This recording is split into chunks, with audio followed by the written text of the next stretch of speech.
Am I wrong for leaving my family dinner after my brother's fiancée publicly humiliated me?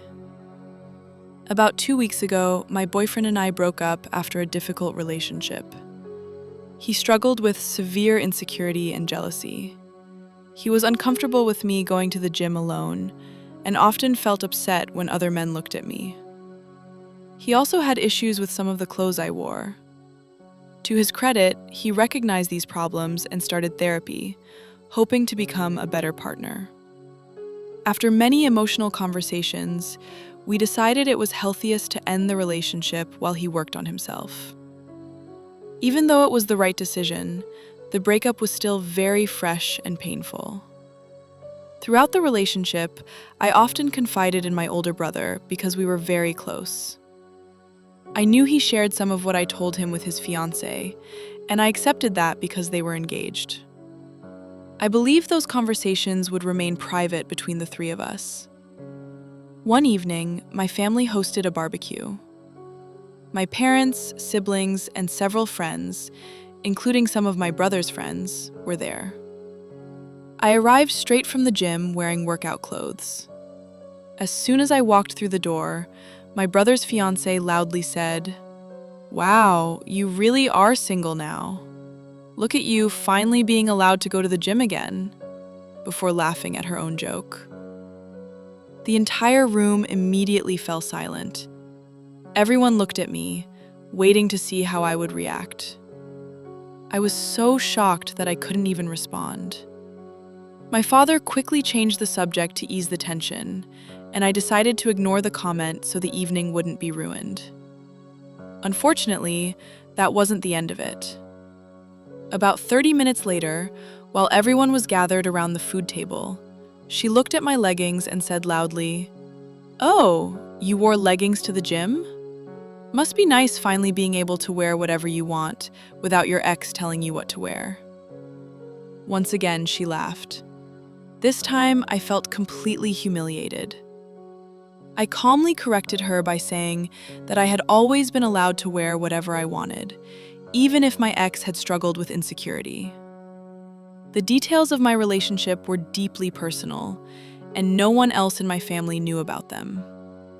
I never wanted those private struggles discussed in front of everyone. I excused myself, went to the bathroom, quietly grabbed my car keys, and slipped out through the back door. The moment I got into my car, I burst into tears. I wasn't trying to create drama.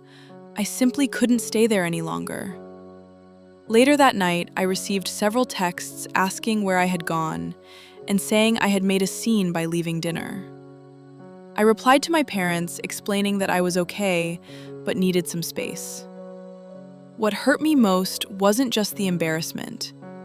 Some of my ex-boyfriend's friends had been at the barbecue, and my brother's fiancée had publicly exposed his personal struggles without his knowledge or consent. I felt she had no right to reveal such private information about either of us. After thinking about it, I decided to message my brother and explain how hurt I was. I told him that what happened had been deeply embarrassing and that I felt betrayed because I had trusted him with personal information. He never replied. Instead, the next day, I received a message from his fiancée. She apologized and claimed she hadn't meant to offend me. She said she had only been trying to lighten the mood and pump me up by making jokes about my newfound freedom after the breakup. She admitted she should have considered that other people were present and promised it wouldn't happen again. While I appreciated the apology, I struggled to believe it was sincere. It was hard to imagine anyone honestly believing that publicly mocking someone's recent breakup would make them feel better. The situation also made me reflect on her own behavior. She often judged other people's relationships, criticized waiters, and spoke negatively about people's jobs and lifestyles. Ironically, she was also extremely controlling in her own relationship. She didn't allow my brother to go to bars with his friends, discouraged him from driving his sports car to the gym because she feared it would attract women, and refused to let him have female friends. She even convinced him to build a home gym instead. Looking back, I couldn't help but wonder if she had mocked my relationship to distract people from the unhealthy dynamics in her own. What hurt almost as much was my brother's silence. We had once been incredibly close, but since he started dating her, he had grown more distant. I missed the relationship we used to have, but I realized I couldn't continue sharing personal parts of my life with someone who couldn't keep them confidential. I decided to accept her apology on the surface, but keep my distance moving forward.